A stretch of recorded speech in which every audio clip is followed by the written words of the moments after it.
So, sump pump.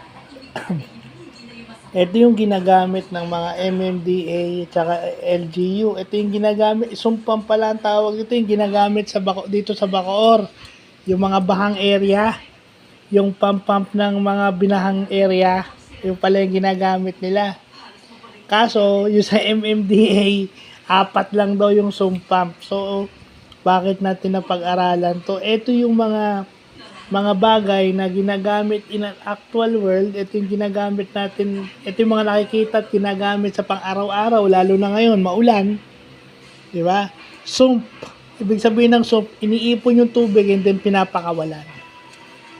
So, yun yung doon. Kasi ito ang ikinokontrol ng float switch.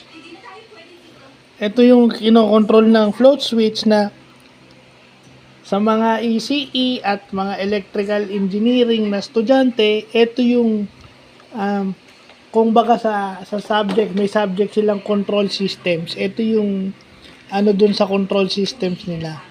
Ito yung ability na mag-regulate o mag-control ng isang mga systems para regulated yung tubig na naipon nila and then tsaka nila lalabas.